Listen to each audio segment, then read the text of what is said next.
Bring that energy. Yay. I'm like Angela. Welcome back, creeps.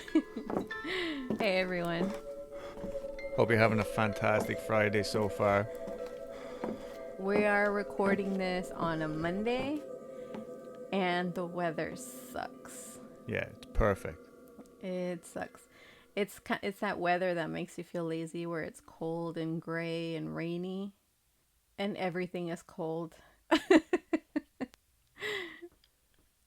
It's my kind of weather, to be honest. I like it like this. I had to peel myself off the couch to wash dishes because they were annoying me. And I had to battle with the annoying cold. I fucking hate the cold. I don't know if I hate it as bad as the heat, but it's uncomfortable. You know what? I just don't like being uncomfortable. That's what it is. Anyways, so we have some stories for you this week. Who do you want to go first, Adam? I'm pretty sure it's your turn to go first. Let me double check. But also, before we start, I'm going to say to everybody to stick around after our stories are done, because I think a lot of people don't realize that we actually tell listener stories at the end of every single episode. We just don't get around to it until after we're done. I think a lot of people are like, oh, well, story's over. Okay, bye. So I've had even people who have submitted their own stories write into us and be like, hey, where's our story? And I'm like, oh, just stick around to the end. Like, it is Listen there. to the entirety of the episode. Yeah, exactly. But yeah, so stick around afterwards, because I get it, like, by the time the stories are over in most podcasts that I listen to, I'm like, all right, fuck off, unless I'm like, doing something that I can't get to my phone and stop it right there and then. And this week's story is particularly juicy, I think, anyway. Dulce hasn't heard it yet. No, he's been hyping it up a lot, and I'm getting really excited about it. I'm so excited right now. This is Dulce's excited voice.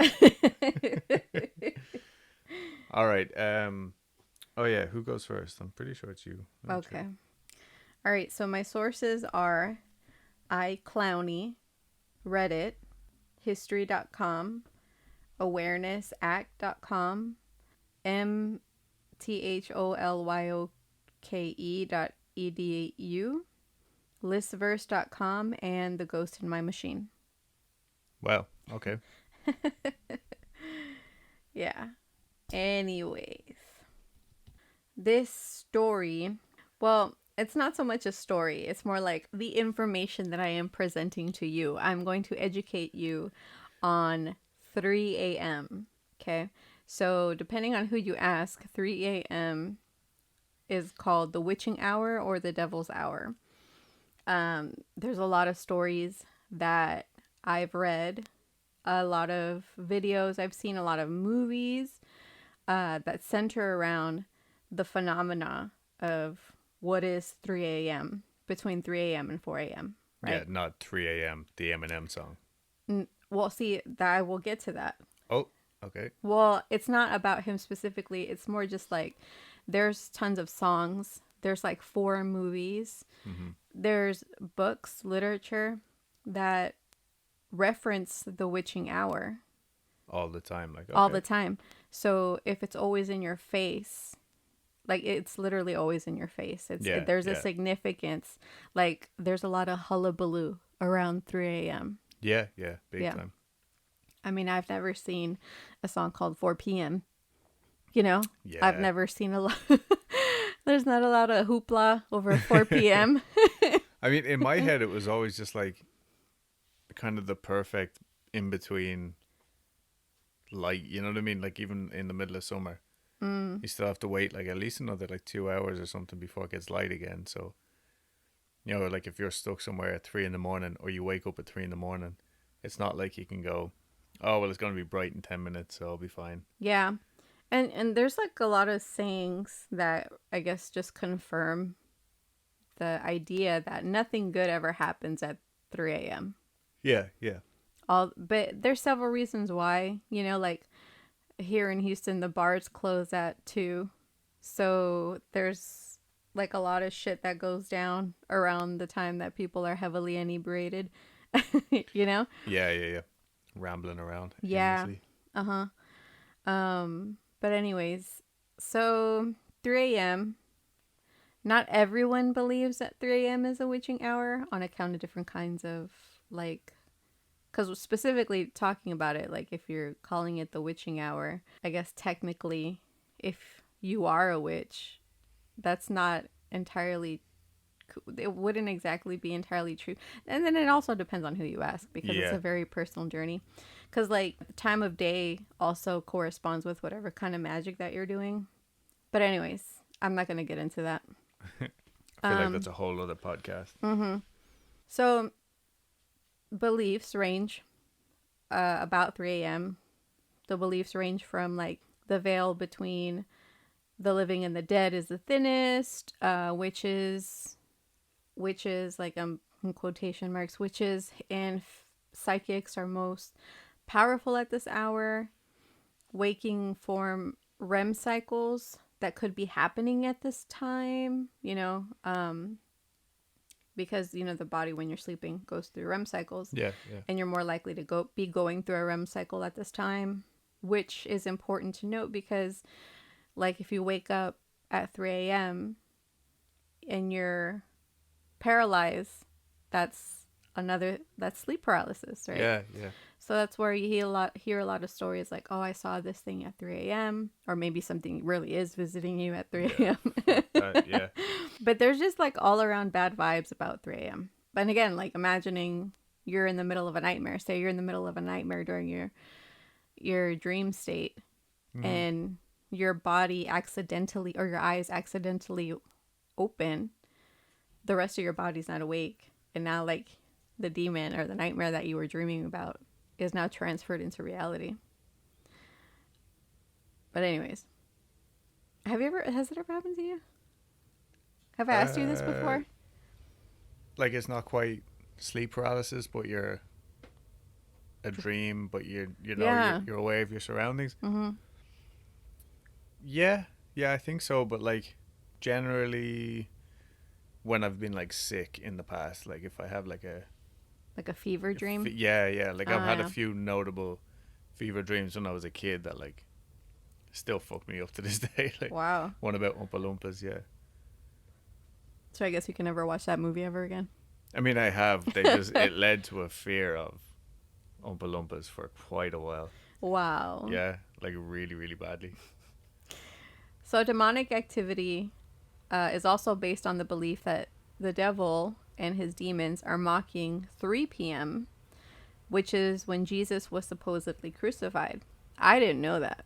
Which would explain why it's specifically 3 a.m. and not 3 a.m. and 3 p.m. You know what I'm saying? Like weird shit happening at 3 p.m. and 3 a.m. So it's not like the idea is just around the number 3, which is the Holy Trinity and mocking the Trinity. Yeah, yeah. It's the idea that demons run rapid at 3 a.m. is specifically tied to 3 p.m. being when Jesus was crucified.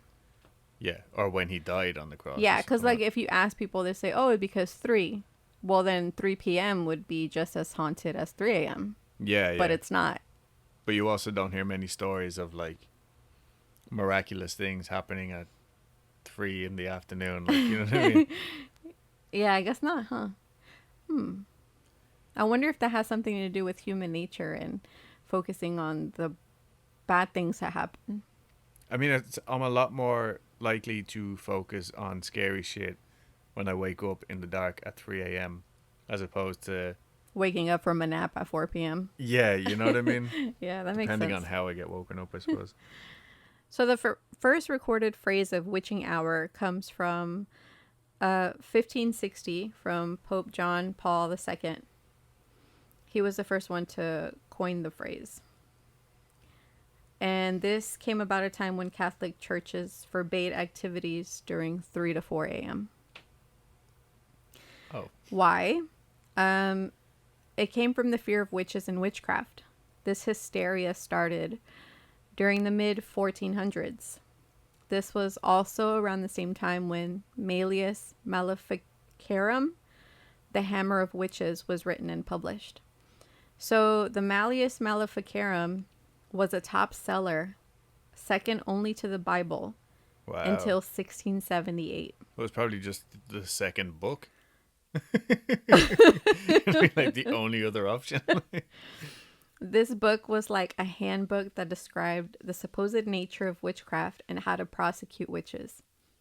Yeah. Nice. I bet that has some controversial. Oh, it had a lot of misogyny and Yeah. sexist things and like folk like targeting lower class people.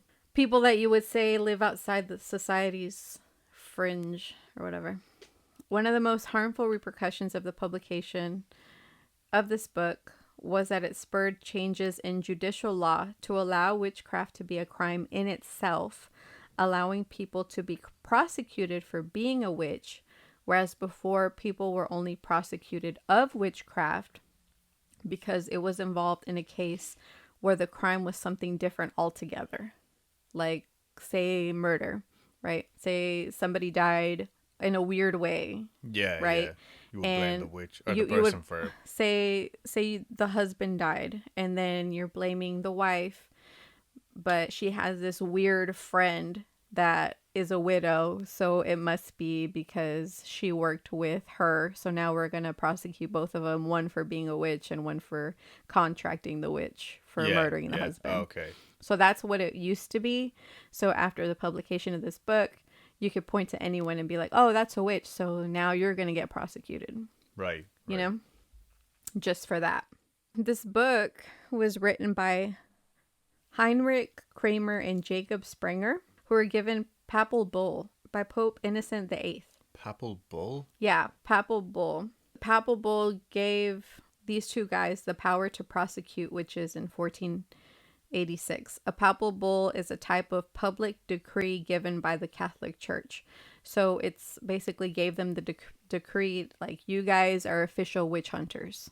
Right, right. It Yeah. sounds really badass. I know it's not.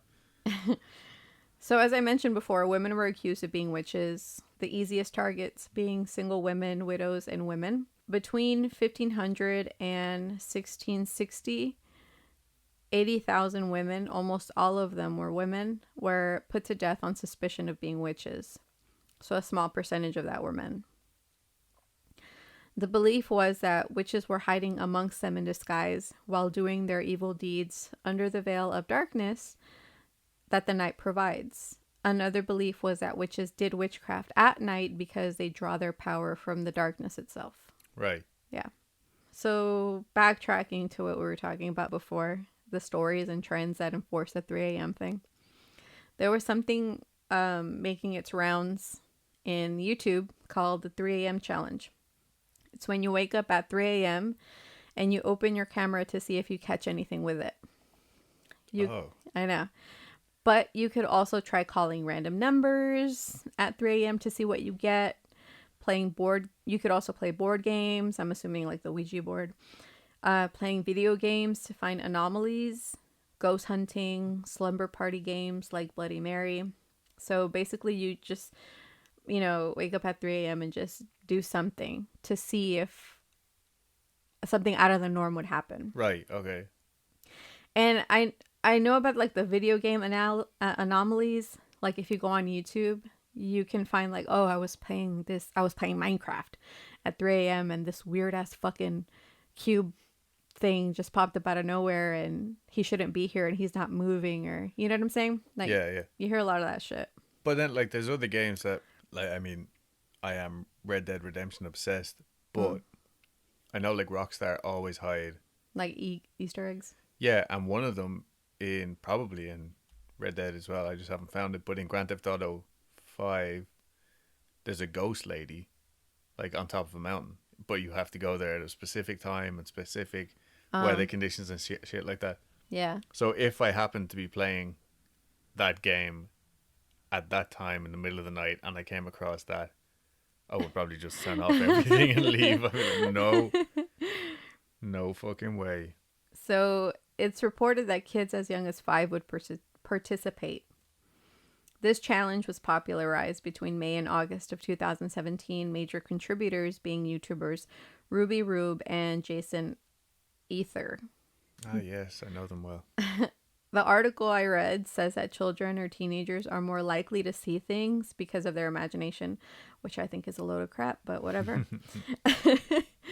So I wanted to talk about a few of the slumber party games because when it was like listing the things that you could do at 3 a.m., I was like, I get familiar with all of them, and I feel like our audience would be familiar with a lot of them too. Okay. So one of the games that you can play at 3 a.m. is called the Ghost Paper Challenge. Okay. Okay. So for the Ghost Paper Challenge, you need at least one person. You need paper, something to write with, a candle, matches, a room with a door. Okay. Make sure that the paper and the writing implement can slide under the door completely when the door is closed. A timekeeping device, and 3 questions. Only 3 questions. They need to be on the paper? I will tell you. Okay, sorry. Okay, so the first step is begin shortly before 3 a.m. Next, turn off all the lights in your house. Take up your supplies and go to your chosen room and door. Close the door. Place the piece of paper in front of the door and place a candle next to the piece of paper and then light it. The candle, not the paper. Oh, okay. Okay. Keep an eye on your timekeeping device. At 3 a.m. precisely, knock on the door 3 times. Repeat the following phrase 3 times. Spirit of the door, I welcome you. Make yourself present and come through. Next, with your writing implement, write your first question on the piece of paper.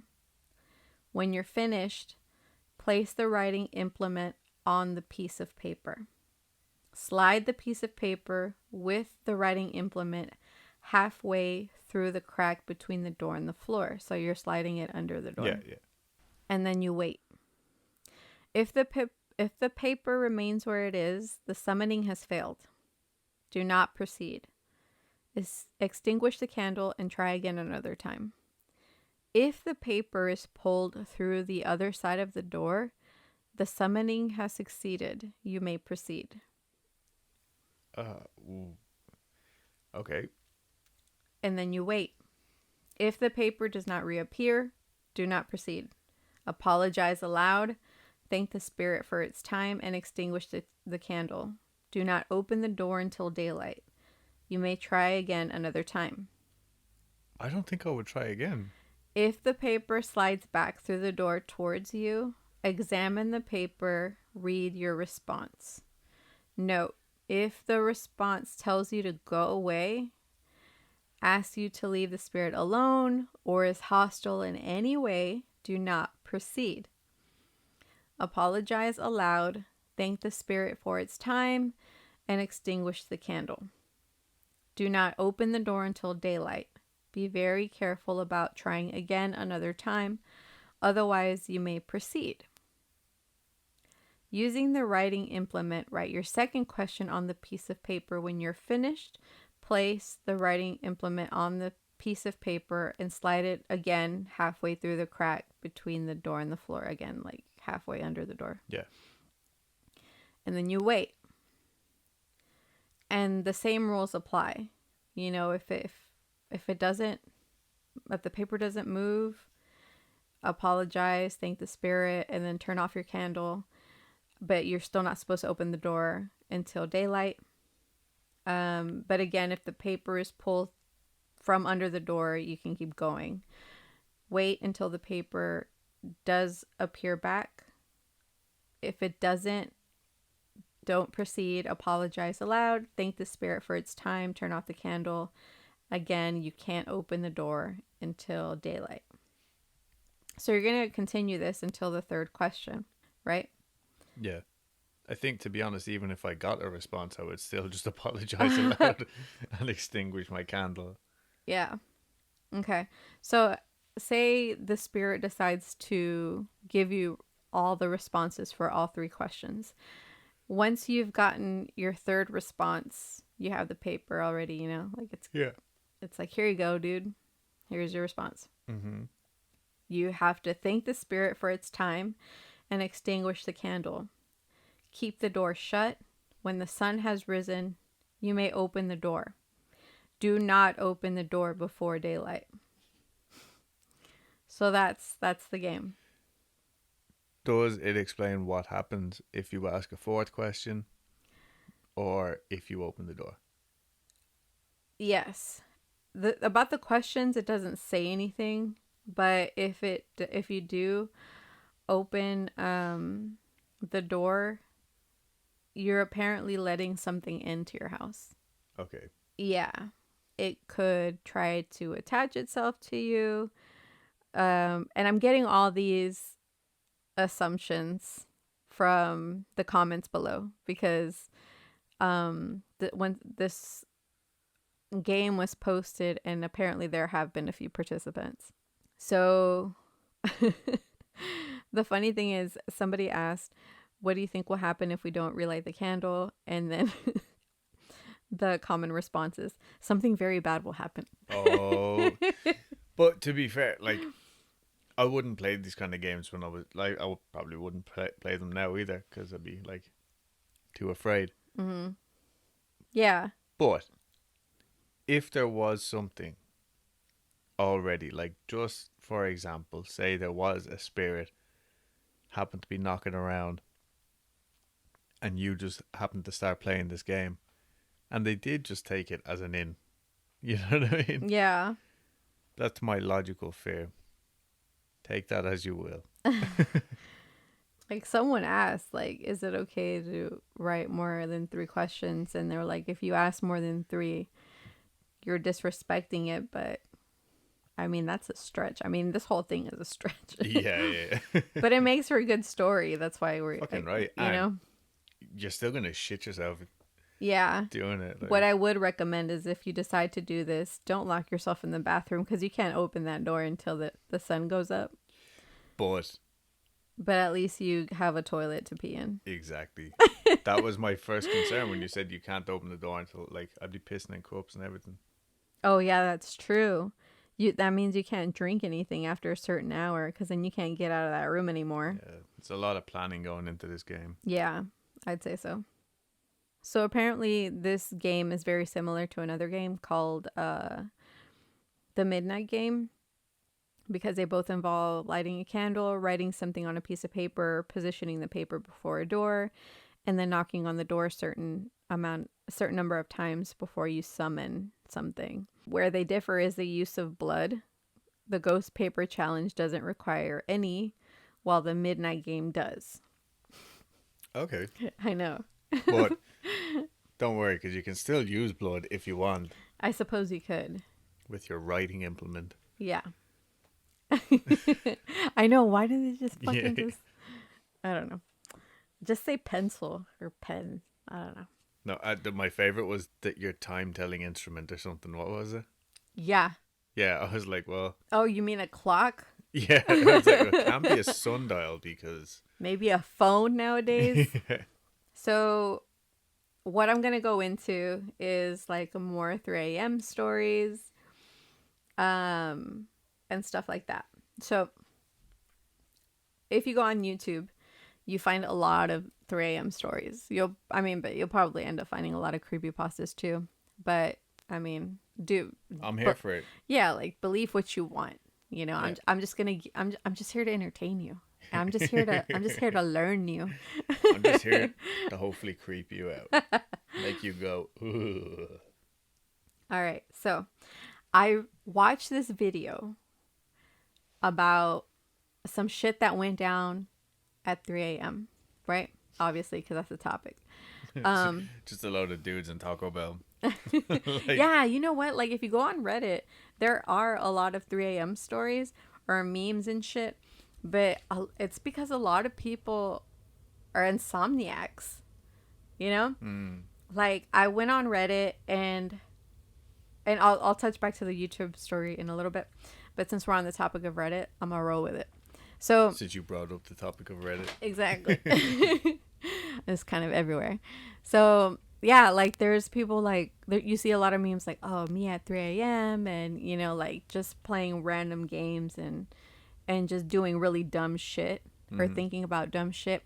And I think another reason why people kind of like look at 3 a.m. and it's like, man, that's like a jarring time of night is because people with depression generally find it hard to go to sleep, Okay, and yeah. they suffer from sleeplessness. And that's when all those awful, awful thoughts come. But I did find something on Reddit. The post is a friend captured this on her Ring doorbell December 5th around 3 a.m. I have permission from her to share this because she's looking for an explanation. Now, this is from Reddit user OKCookie99 if you want to check it out. Okay, cookie. But I'm going to show it to you and I want you to give me My real-time your reaction. real-time reaction. Oh, no. You see that shit? Yeah, I see it. Is it over? I think so. That was really weird. I wanted to get like a Ring doorbell Yeah. for this house for security reasons as well, obviously. But Yeah, we live in a bad part of town. but so I'm not 100% sure how they work. Like whether you get alerted Yeah. by stuff like this or whether you Yeah. have to go back through them. So because there's so much shit on Reddit, it was really hard for me to find like creepy shit for 3 a.m. specifically 3 Yeah, a.m. yeah. shit. I found a lot more stuff of this kind of variety. This picture is from Shitty Food Porn. That's their username. And it's like just a picture with a caption. It says it's 3 a.m. and I have a 2-pound bag of cheese. So I guess he's gonna fucking eat. You see more shit like that Yeah. on Reddit about 3 a.m.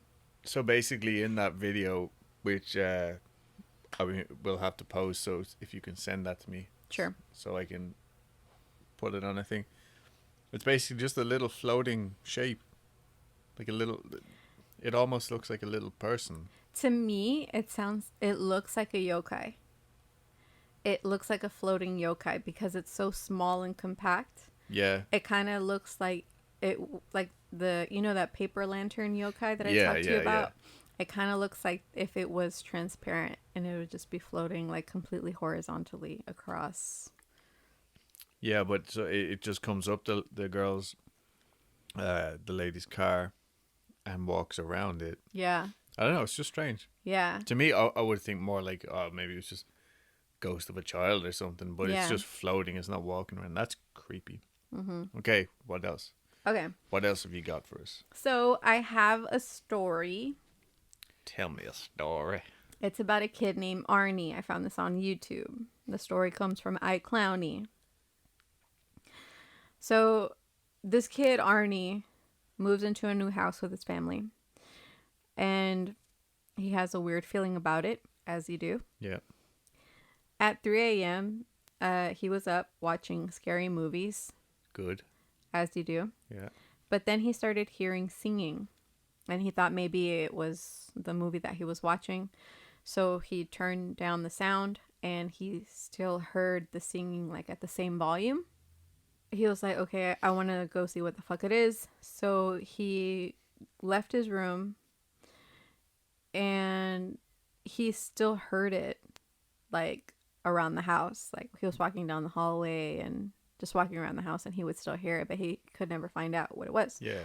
So he went back to bed, and the next morning when he woke up, he asked his family if they'd heard anything, like any singing. And they all said no, and they asked him if he was okay. So Arnie was like, all right, I'm going to figure out what the fuck this is. So Arnie decided to stay up to see if it would happen again. So he stayed up, and around 3 a.m., he heard it again. He got up, left his room, and when he looked down the long hallway, there was a woman he had never seen before. No. She was staring at him. She had a long white dress on, long black hair, and was visibly singing. So it was coming from her. What? Arnie was frozen in place.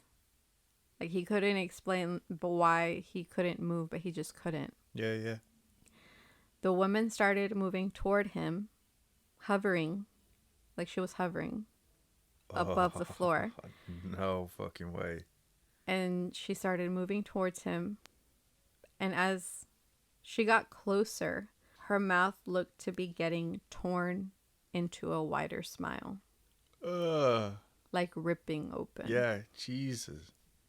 Arnie passed out, I don't fucking blame him. and he came to at 3:30 a.m. So, He was out for about half an hour. okay. He still lives there.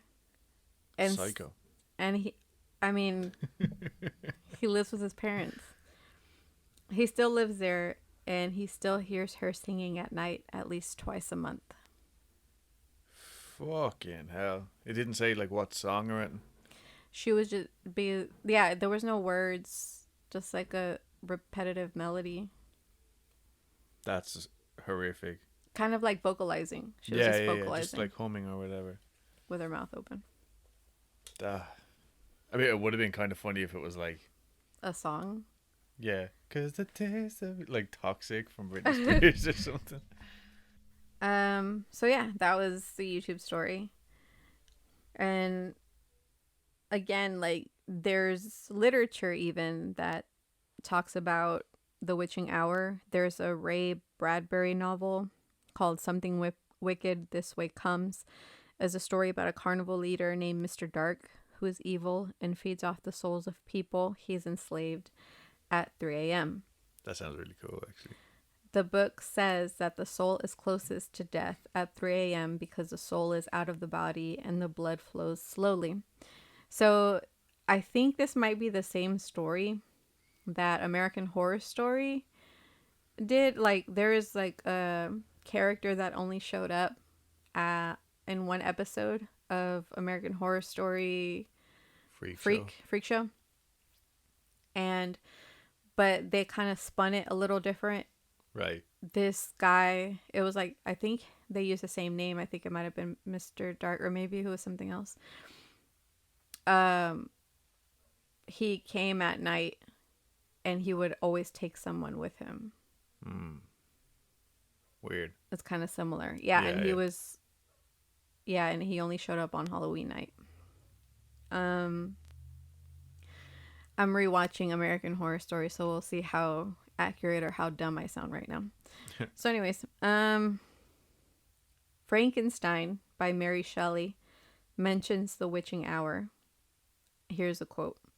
Night waned upon this talk, and even the witching hour had gone by before we retired to rest. So again, the mention of the witching hour. Shakespeare Hamlet.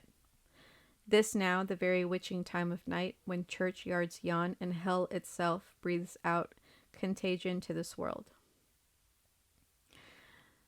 The National Highway Traffic Safety Administration say that the most drunk driving accidents happen at 3 a.m. We talked about that before. Yeah, it might be something to do with the bars closing up at 2. Exactly. At 3 a.m. on November 13th, 1974, Ronald DeFeo Jr. shot his mother, father, and 4 siblings with a .35 Marlin lever-action rifle while they all slept. People may remember this as the Amityville Horror. Of course. There's a total of 4 movies that I found titled 3 a.m. and a buttload of songs, including the one by Eminem, that are called 3 a.m. So you see what I'm saying? There's like culture, literature, everything. It all goes back to it. But the root was, it came from the Catholic Church. Of course. So, yeah. Of course. So, that's my lesson for today. Right on. That was really cool.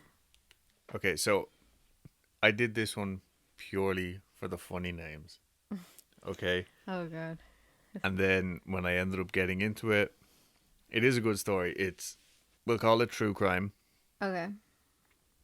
My only source was Wikipedia. But I will say that that's because this particular, this page on Wikipedia is like really, really well done.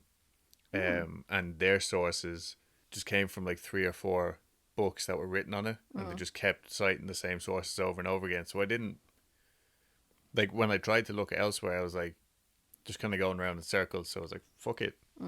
So this is Scratching Fanny of Cock Lane. So, around 1756 or 57, William Kent. Also, there's a ton of names in this. So I tried to like omit some of them, Yeah. or Yeah. whatever. Anyway, around 1756, 1757, William Kent married Elizabeth Lyons, and they moved to Stoke Ferry, where they kept an inn and later the local post office. William was also like a kind of a loan shark, a usurer, usurer, or something like that was like the old-fashioned name, but essentially he was a loan shark. Okay. So it sounds like he made enough money Yeah. doing that.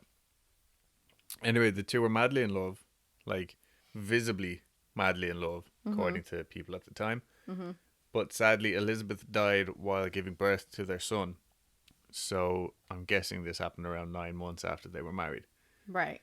While Elizabeth was pregnant, her sister Frances, or Fanny, had moved in with them to help out. Naturally, after Elizabeth died, she stayed to look after William and the baby. Unfortunately, the baby also died pretty quickly. This was the 1750s, so I'm pretty sure. I mean, if you sneezed, you're probably going to die soon. Yeah, there was just like a small chance of anyone making it through any day. Fanny stayed on to take care of Willy and the house, and they soon struck up a relationship and wanted to get married. Canon law at the time, basically church rules, said that it was impossible. Yeah, it was frowned upon. Yeah, so William even rode to London to seek some advice, and they just said, nah, bro. Just don't do it. Yeah. Basically, because Elizabeth had given birth to a living son, he was not allowed to marry her sister. So it's 1759 by now, and since he can't marry Fanny, he just says fuck this, gives up his job at the post office, and moves to London to, quote, purchase a place in some public office. Not sure what that means. I think like just to pick up on his like money lending business again or something. Fanny moves in with one of her brothers, who disapproved of the relationship anyway. The whole family did. But she soon starts sending passionate letters, quote, filled with repeated entreaties to spend the rest of their lives together. Basically, it was like sending nudes back in the day. Yeah. Oh, and I have a quote of what I assume was in these letters. Oh. I forgot. Read it to me, please. Oh, my big, strong Willy. How I long for your soft touch. Your Fanny will always crave her Willy like no other. My bare ankles quiver at the thought of my Willy's embrace. You should see a doctor about your quivering ankle. Well, it was, that was hot back in the day, right? Your queefing ankle. Also, I will say, for our American listeners, Fanny means butt, but for our Irish and UK listeners, it means front butt. Front butt. Yes. So It means front flaps. yeah, so this story was basically I was just a big child and I was like, you know what, I'm gonna run with it. Eventually the thirst trap worked. He said, Fanny, get your shit together and move in with me. So they decided to live as though they were husband and wife. Yeah, they said fuck it. Fuck social norms. Yeah, fuck it. You know what? We Fuck love it. each other. Fuck it all. Fuck it. And our own fannies. Yeah, this Willy loves that Fanny and that's it and all about it. So, basically they just pretended to be husband and wife. All right. And they would tell people that they were Mr. and Mrs. Kent. Mm-hmm.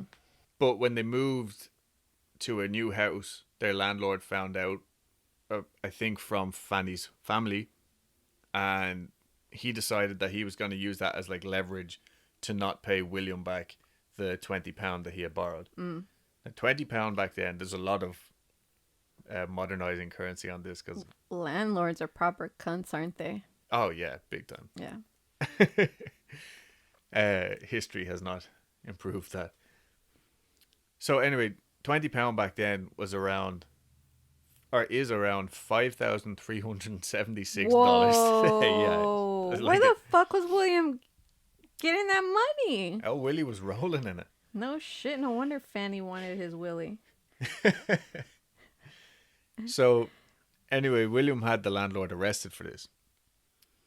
And I guess this meant then they needed a new place to live. And they got talking to a Richard Parsons while at church one morning.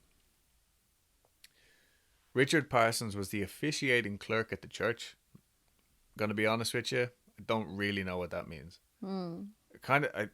It sounds like an admin job. That's what I thought, but apparently, like, they would also say prayers with people and shit. So I don't know. Well, I mean, the church has admin positions. Yeah, I thought it was just like, you know, someone who cleaned up like the wine or so. I don't fucking know. Whatever they do in church. The wine, as if they have these like Dionysus parties. Well, they probably fucking do. Yeah, anyway, I don't honestly know what exactly this was. He was considered, in general, like, to be a respectable member of society, but locally he was known as a drunk who could barely afford to provide for his family. What's this guy's name? Richard Parsons. Okay. Dick. Oh, Dick and Willy. Yeah. So, he offered Willy and Fanny to stay at his home in Cock Lane. So this house... Is that Cock, C-O-C-H or C-O-C-K? No, it's cock, like cock. All right. C-O-C-K. So the house was a 3-story building that had one room on each floor and a winding staircase going the whole way up through it. So now Willy, Fanny and Dick are all living in Cock Lane. And that just makes me so happy. Cock Lane was said to be in a respectable but declining area. And Richard had a wife and 2 daughters. You could say the economy around Cock Lane was flaccid. Yeah. Jesus Christ. It was deflating. So it was very limp. So Richard had a wife and 2 daughters, and William had asked the older of the daughters, who was also called Elizabeth, who was 11 at the time, to stay with Fanny while he attended a wedding in the countryside, as Fanny was several months pregnant at this stage. Okay. So while the two were in bed that night, they started to hear strange scratching and knocking noises, which Mrs. Parsons said was just the cobbler. Or was just the neighbour next door who was a cobbler.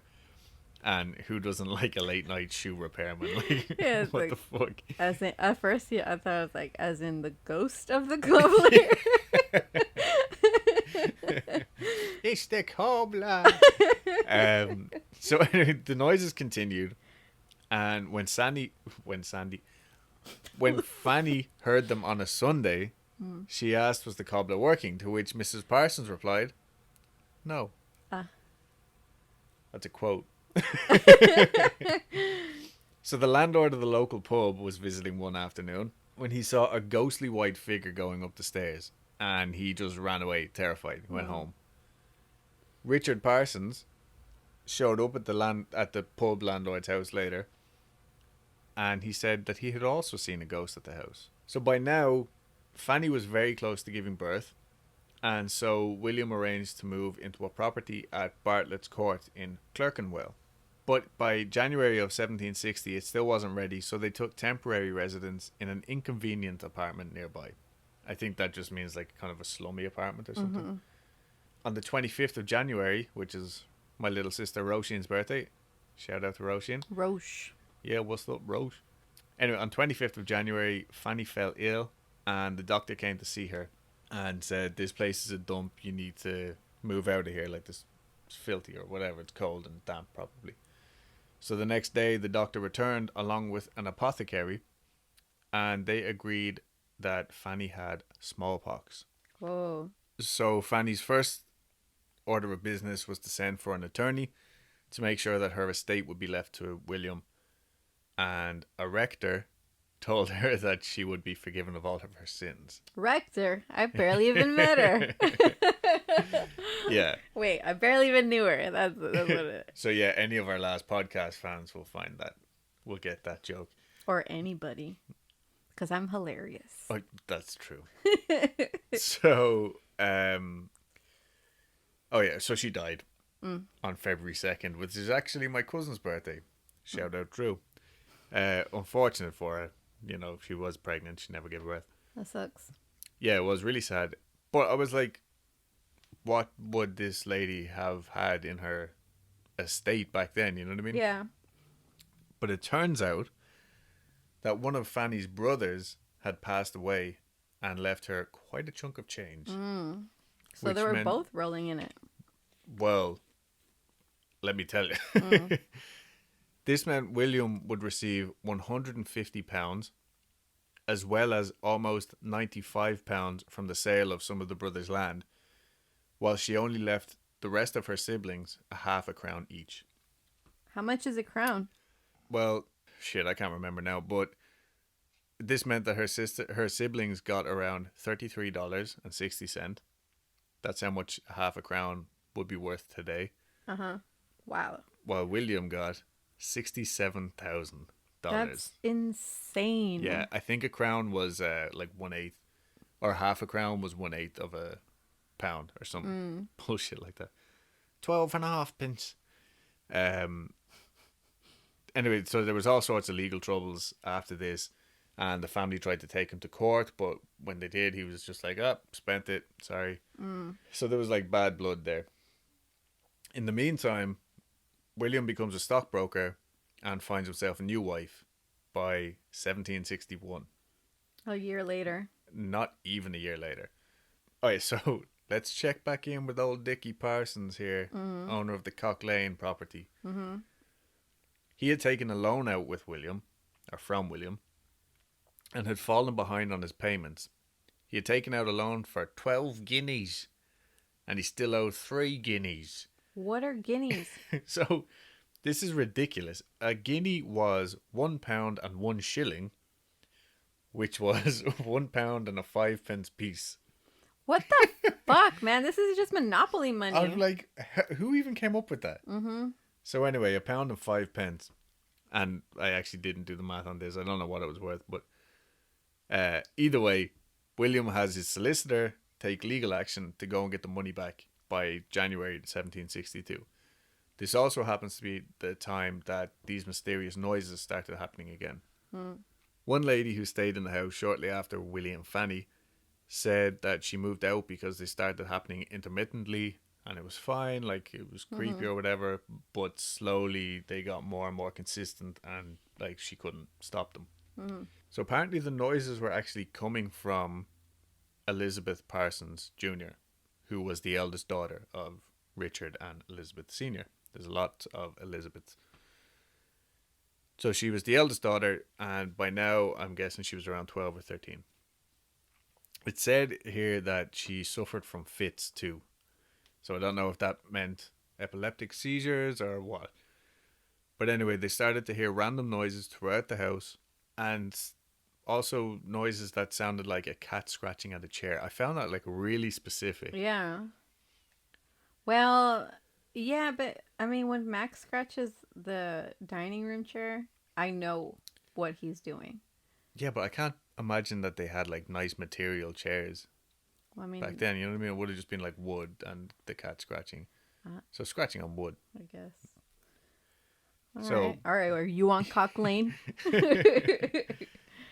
So Richard, the father, hired a carpenter to come and remove the wainscoting from around her bed or bedroom. I'm sure that meant, to see if they could find the source of these noises. Yeah. Maybe it was like a rat or something. Yeah.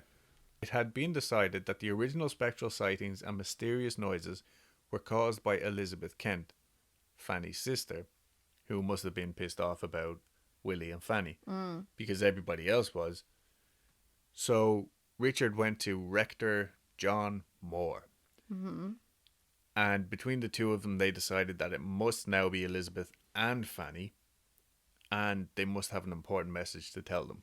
Interesting. So, using a 1 knock for yes, 2 for no system, they found out from the spirits that Fanny had in fact been murdered. Murdered. So that first spectral sighting that scared the stockings off the pub landlord was Elizabeth, and she had shown herself to warn of Fanny's impending death. So they had found out that he supposedly murdered Elizabeth too, but because the ghost didn't show back up, they just kind of left it at that. They had like solid spectral proof that he killed Fanny, but they couldn't like pin Elizabeth's death on him too. But after repeatedly questioning Fanny's ghost, they figured that she had not in fact died of smallpox, but by arsenic poisoning, given to her by William just 2 hours before she passed away.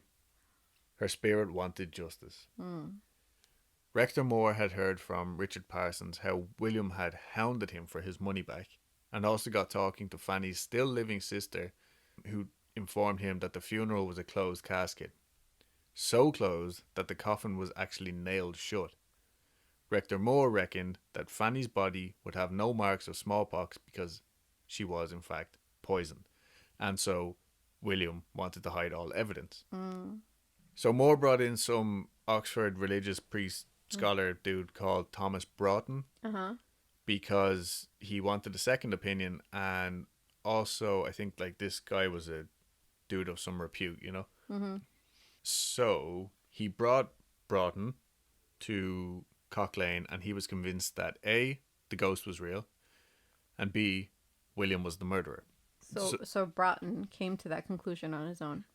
Well, you know, when he got to the house and all these like knocking noises and Yeah, shit. yeah, yeah. So the story made it to the local papers. One specific local paper, I think, called the Public Ledger. And William's reputation was just being dragged through the dirt. Like now people were like, oh, he's a murderer, he's this, he's that. And also remember that people didn't know that him and Fanny weren't actually married, you know, like they were living in sin and all this. Oh, wow. So William confronted Rector Moore, John Moore, with a witness. And he went there to like try and clear his name and be like, this is fucking bullshit, what are you talking about? And he admitted that he had never actually married Fanny, and Moore told him that he did not think he was a murderer, but that he believed the spirit's presence indicated that there was something behind darker than all the rest, and that if he would go to Parsons' house, he might be a witness to the same and convinced of its reality. That's a quote, obviously, because I kind of barely know what it means. Yeah. Basically, Moore was like, come to the house and we'll see. Yeah. So on January 12th, 1762, William gets the two doctors who attended Fanny in her last days, and together with Broughton, they go to Cock Lane. On the upper floor of the house, Elizabeth Parson was publicly undressed. I don't know really what to think about that. What? Yeah, I don't know, like not decent or stark naked? I don't know whether that just meant like, you know, take off 18 layers of their fucking 48 petticoats or whatever and put into her nightgown or whatever. But anyway, her ankles must have been showing. Yeah, so they put her in bed with her younger sister. There was an audience in the room. I'm not exactly sure how many were there, but it sounds like quite a lot. And they sat around the bed, which was positioned in the center of the room. They were warned that the ghost was sensitive to disbelief and told they should show respect. Then began the seance.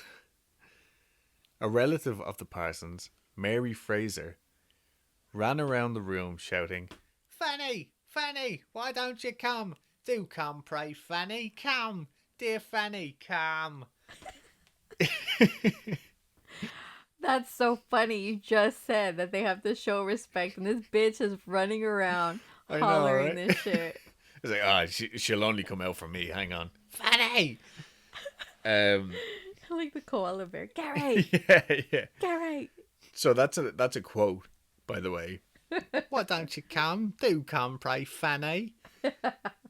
No offense to our English listeners. This is going to be terrible, full of awful accents.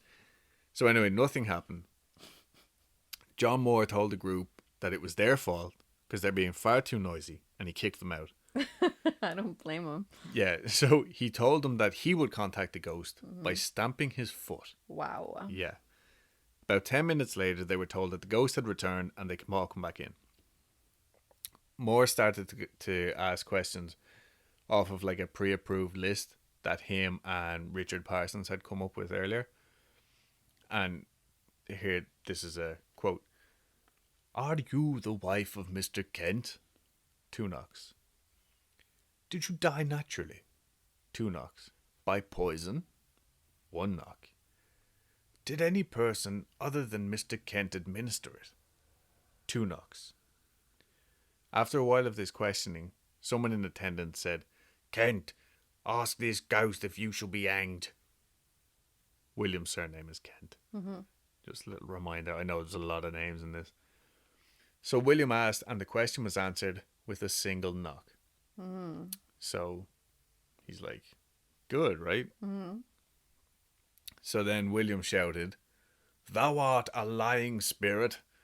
Thou art not the ghost of my Fanny. She would never have said such a thing." The ghost of my Fanny. I was literally sitting here writing these notes like, ha, ha, ha, ha. After this, Elizabeth Parsons was taken to the house of a Mr. Bray, where on the 14th of January, while in the presence of 2 unidentified nobles, more knocking was heard. The ghost was following her. So all this was being documented by the local press, one paper, the Public Ledger, something like that. It's written down further in my notes. But the public was like hanging on to its every word. Mm-hmm. So she was sent back home, and on January 18th, another seance was held. In attendance were William, the apothecary, local parish priest Stephen Aldrich, and other people. But I guess like these were some of the noteworthy ones. This time, when a clergyman checked under the bed with a candle, the ghost refused to answer, and Mary Fraser said, "She loving not light." What? Meaning the ghost. She loving not light. I don't know how special this Mary Fraser one was, but I think what she meant was the ghost doesn't like the light. Mm. So after a few minutes the questions continued, but when Moore asked if the ghost would appear in court against William, Fraser refused to ask the question. So I think like it was consistently this Mary Fraser woman who was like the conduit, like she would ask the questions aloud or something like that. Mm-hmm. So when Willie and Fanny lived in Cock Lane, they actually employed a maid, Esther Carrot Carlisle. Wow. They called her Carrot because she had red hair. What the fuck? I know. Carrots! It's Carrots! carrots in it. Poor girl. That's awful. I know. Awful. Sorry to all our red-haired listeners. We love you. Gingers. Yeah, unite. She didn't know anything about the hauntings as she had moved away to a new job, but Moore went to find her in search of the truth and invited her to a seance. So on the 19th of January at the seance, Carrots told Moore that Willie loved Fanny and said they were very loving and lived very happy together. Oh my god. Carrots. Carrots. They call me Carrots, and yes, I'm a lady. I've been a maid for 50 years.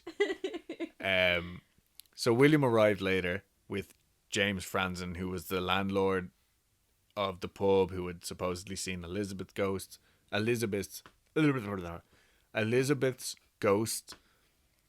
and also 2 priests, Broughton and Dodd. Mary Fraser started her usual introduction, but apparently Moore got pissed off and sent everyone out of the room for a few minutes. So this seems to be quite the regular thing. There was about 20 in attendance this time. So that'll just go to show you, all just standing around or sitting around this poor young one's bed. Carrots spoke to the ghost directly. I guess I'm going to have to continue with his voice. "Are you my mistress?"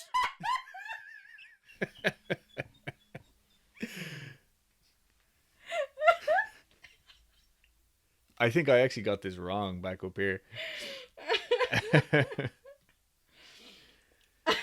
So is it one knock for yes and 2 knocks for no? It's 2 for yes. That's what I thought, but...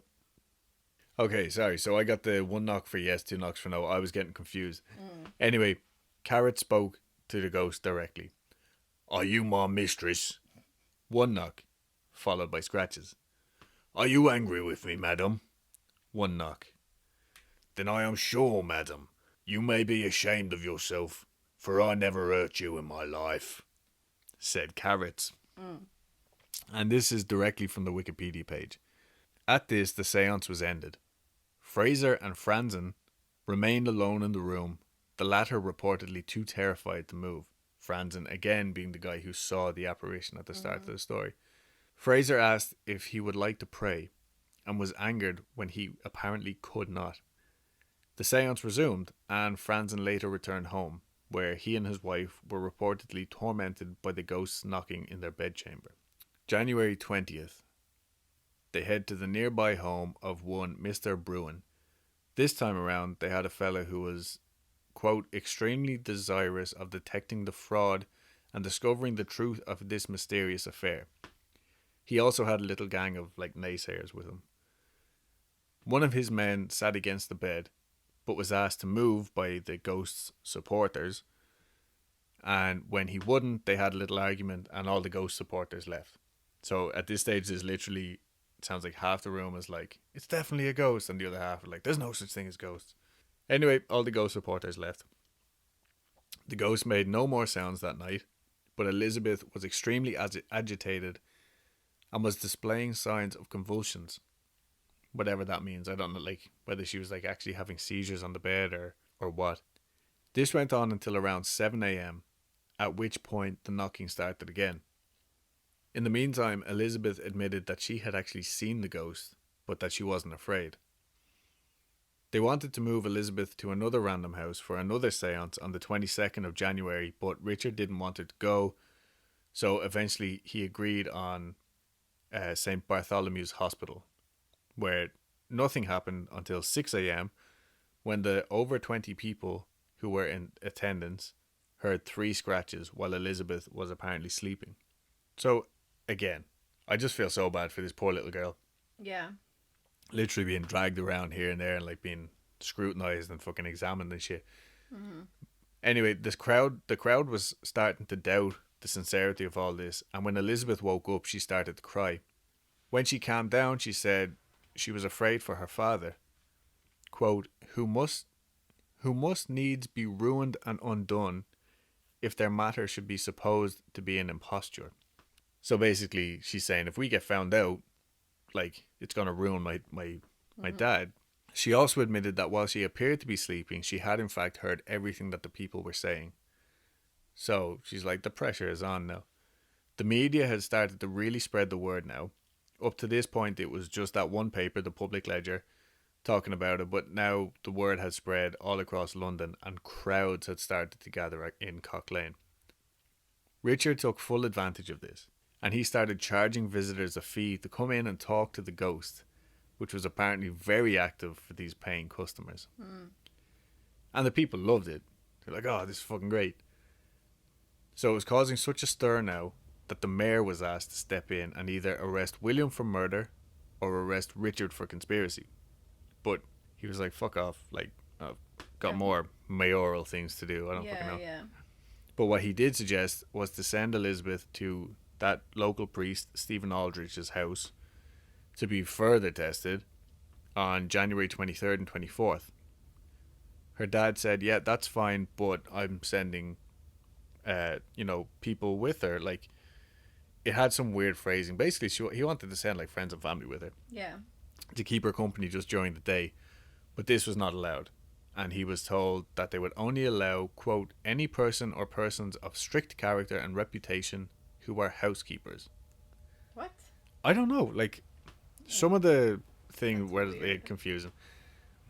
Anyway, this pissed Richard off, and he spoke about it in the Public Ledger, which caused Aldrich to issue a retort in another, more skeptical paper, basically saying they couldn't understand why Richard wasn't happily giving up his child without someone to keep an eye on her. Mm-hmm. But now it's getting to this fucking public feud where they're saying he doesn't believe me, and they're saying he's a fucking fraud, and in the middle of it is this poor little girl. Yeah.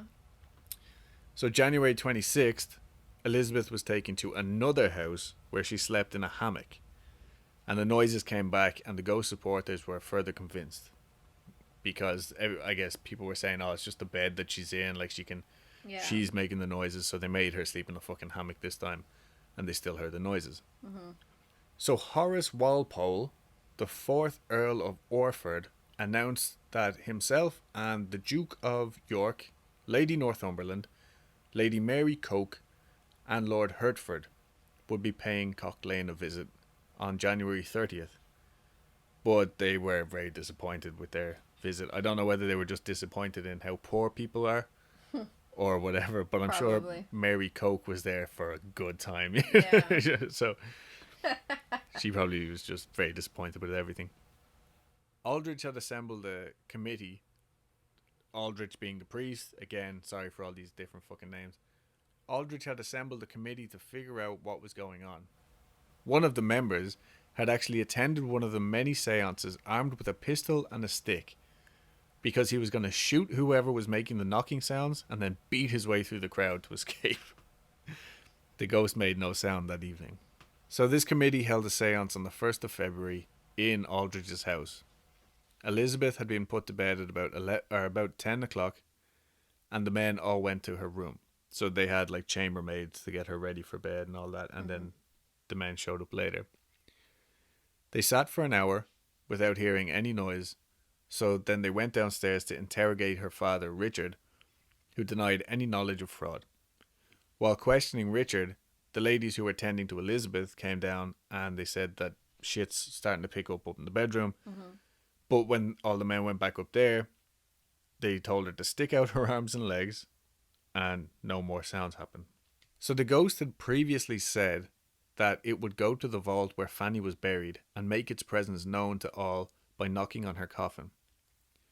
This was supposed to be the ultimate proof for these men. So they went to the vault this night at 1 a.m. and they took turns going down. I'm assuming this is because it was a small vault and it was a big group. But no matter who went down and what questions they asked, they got no response. So, and William and all was there because he's still trying to, protect his name and stuff. So they go back to get a confession from Elizabeth because now they're convinced that Faking. this is a big spoof. Yeah. But this little girl, she said she won't budge. Like, she was like, no, this is happening. Like, I can't do this. And eventually they just let her dad take her home at like 3 a.m. So at this stage, Moore, who had originally wholeheartedly believed the ghost was there to prove that, maybe William didn't kill the sisters, but that, they were there to prove something. Anyway, he had come around and was starting to believe that it was a hoax and that he would help him reveal it. But when William asked him to write an affidavit of what he knew and just end all of this, Moore refused. He said he still believed the ghost's presence was a reminder of his sin, getting with Fanny after being with her sister. Yeah. So I was like, what? This was a general belief among people still. Nobody approved of this relationship, even after the poor woman was dead. These seances went on in different houses in front of different people, hoisting Elizabeth up in hammocks, forcing her to hold out her arms and legs until the ghost was silent. And eventually the ghost went silent for 2 nights, at which point Elizabeth was told that if the ghost didn't start making noise again, by Sunday the 21st of February, that they were going to send her and her dad to prison. So after this, her maid saw her concealing a piece of wood and ratted her out to investigators. Now, they said it was like a small piece of wood, like 4 inches by 6 inches. So I'm assuming, like, again, everybody wore fucking hundreds of layers of clothes back then. She hid it somewhere. So it was concluded after this that she had been making the noises the entire time and her father was making her do it. And that was it. Like, everything started coming to an end, and it was like, oh, well, there's your ghost. So a pamphlet was published to restore William Kent's good name to the public. And William, along with Aldrich, the Undertaker, I have written here not the Undertaker, but an Undertaker, the clerk and the parish sexton, they all went down to the vault to open Fanny's coffin because some newspaper along the way had said that not only did he murder her, now that the ghost is back, he's actually stolen her body from the coffin, so the ghost can't go there to prove him wrong. Wow. So they have to go and lift the lid off this fucking coffin, and there's poor Fanny's decomposing body in the middle of it. It was supposed to be horrific. So she was there. So again, this just proved that William was, in fact, innocent. And authorities charged John Moore, Richard Parsons, Mrs. Parsons, Mary Fraser, and Richard James, a tradesman, I don't know where he came into it. He was just like, They're just charging everybody. yeah.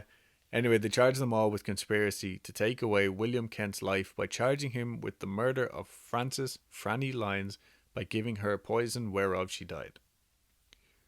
John Moore and Richard James ended up forking over £588, which is the equivalent to around $160,000 today. That's crazy. Mrs. Parsons, who was another Elizabeth, was to be imprisoned for a year. Mary Fraser, the one who would run around and be like, come out, Fanny. She got imprisoned for 6 months with hard labour. Richard Parsons was ordered to be set in the pillory 3 times in 1 month, once at the end of Cock Lane.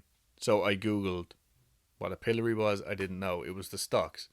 Oh, yeah. You know, like their head would be in the middle and their Yeah. arms on either side, and they would have to stand there for the public to see. And like generally, the public would throw rotten fruit and just call them names and just like make a show of them. But apparently, he had just like lost all hope, and he was such a pathetic sight that the public actually felt sorry for him and started throwing money at him. And they made little collections and all because they were just felt so bad for him. Anyway, he also served 2 years in prison for this. But yeah, so there you go. That's the story of Scratch and Fanny in Cock Lane. So you never found out what it was? It was a hoax. Oh. I thought she concealed that piece of wood after being threatened. So that is what happened. And they concluded that this has been what was going on the whole time. Whether it started out as, you know, some poltergeist activity to begin with, I don't know. I think, well, it was like a super elaborate plan. But I think maybe Richard Parsons was just like so embarrassed or so pissed off that he had to pay Kent back the money, the 3 guineas. And he was like dragged through the courts or whatever to do it, or his solicitor and all showed up, that he was just super salty and was like, you know what? I'm going to ruin your reputation. Yeah, because he had found out that Fanny and him were married and blah, blah, blah. Yeah. So yeah, but that was the ending of it. And anyway, they all got locked up, and Willy Kent went off to, I'm sure, live a rich. very fucking successful life. Yeah. Oh, and we even forgot about the listener story this time. Okay, so this is from a new friend, I guess. Her and her boyfriend have released a Christmas single. They're 2 independent artists from Dublin, and I've known Dara since I was in school, and so now Dara Cullen, D Cullen, and Sinead McConville have released this lovely Christmas song. And I got talking to Sinead, and she sent us in this lovely story. Hello, I'm just going to send you a voice recording to tell this story. Basically, I went in trading when I was 20, so I was in 2015, and we went to Krakow. It was like our 4th stop off, and we were staying in a hostel that was really close to the square. And it was like, the hostel's really old. It was like 2 massive floors up. Like you had to carry all your cases and stuff up, and then it's just really like run down, and the rooms were like, it was grand. Like it was only a tenner a night, so you know it is what you get. And we were delighted because we were poor. So we went to Krakow for 3 nights. The second day, we went to the salt mines, and the guys didn't go out that night. That's what it was. So we all stayed in that night because we were all really tired, and we all went to bed. And like the hostel was really old, but it was fine. And I was on a bottom bunk. So there's 3 bunks in the room, and 2 of them were facing each other. So like lying vertical beside the person, but a gap to walk in. And I was across from my best friend. And then my best friend was on, another best friend was on top. And then another person was on top of her. So it was fine. And it was like I was lying on my side looking out at the room. And there was a window near my head. And my eyes were kind of opening. And there was like a small boy and a small girl. The boy was closer to the window and the girl was closer to me. And they were both standing there looking out the window. I remember it so clearly. And I was like, I couldn't speak, but I didn't want to. I was like just lying there, my eyes were like half open, just watching this, and they were both just looking out. Like it was kind of like it looked like it was the morning because it was bright out, but it was too early to get up. It was about 7 or 8 in the morning, and they were both just staring at the window, and they weren't cartoons, but it was like they were kind of a little bit blurry. Like they weren't like sharp people. It just seemed like they were a little bit blurry.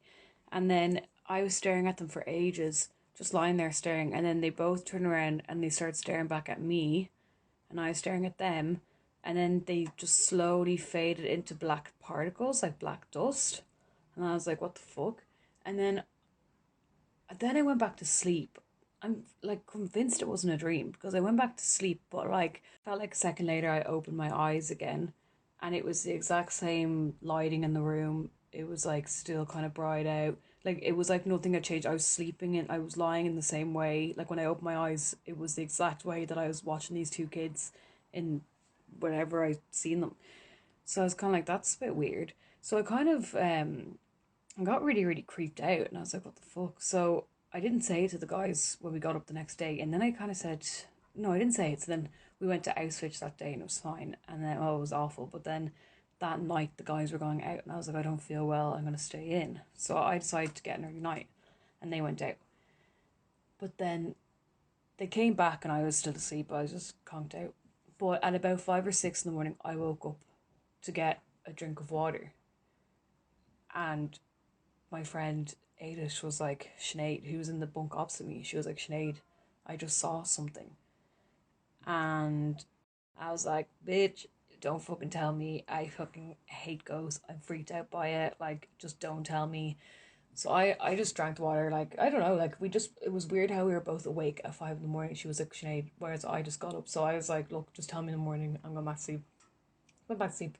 And then we all woke up the next morning, and I was like, oh, like, what is it now? I was like, what happened? And she said she was lying there on her side. She could see like a black smoke from the bottom of my feet all the way up to bed, like moving its way up my bed. And then when I got to my head, she freaked out and turned around. But that was when I woke up to get the water. So I don't know, it was very odd. Like, thank God she didn't tell me. Like, we were leaving the hostel that day. Thank God I was freaking out. I just wanted to get out of it. But it's very weird. I really remember the two kid ghosts so clear. Like it wasn't like a dream. Because like, you know how you forget your dreams? I really, really remember the two. That's a long story. So I looked up the hostel anyways a few days later when we got back. And apparently it's in like the most haunted space in Krakow. I try find it. I'll try find the hostel. But like, it was weird. So yeah, that's my only thing. Like it doesn't freak me out. But I don't know, I always feel like there's something in the room when there is, but I haven't had any experience besides from that, and I can't really explain it. I don't know, it's weird. Wow. Yeah, right? I love it. Crazy. Me too. I And love the voicemail or the voice message stories. I yeah, much prefer them. yeah, because again, like I had never spoken to this girl before, you know what I mean? Yeah. We had been talking on Instagram, and then she just sent that, and I was like, fuck yeah. Mm. Because I feel like What was sometimes. that? What just came out of my throat? Mm. We shit the bed on this one because we didn't realize that it was actually coming out on Christmas Day. Right. So here we are recording on Christmas Eve. Uh-huh. The third outro because I deleted the one that we did yesterday. Yeah. Literally skating by the seat of our pants. Yeah. So I'm going to finish it right now. But we just wanted to say thanks a million, Sinead and Dara. Thanks for not trying to sue us. Yeah, for allowing us to use your absolutely gorgeous Christmas song, Christmas Ain't the Same. So today we're going to play it out with that. So make sure you go and follow Sinead McConville and Dee Cullen on Instagram and on Spotify. They're two fantastic solo artists from Dublin. And yeah, all right, awesome. I think that's it. Happy Christmas. Don't forget to follow us on Instagram, Twitter, Facebook at Weekly Creep. Email your stories to weeklycreep@gmail.com. All that good shit. All and right. most important, happy fucking Christmas. Happy Christmas. Bye. A dream of lights that guide you home. A A star on the tree sits patiently on its own for you to come home. Christmas ain't the same when you're miles and miles away. We'll share the same sky and ring our bells high to your home. Christmas ain't the same, but I know I'll hear you say that I love you more and more each day.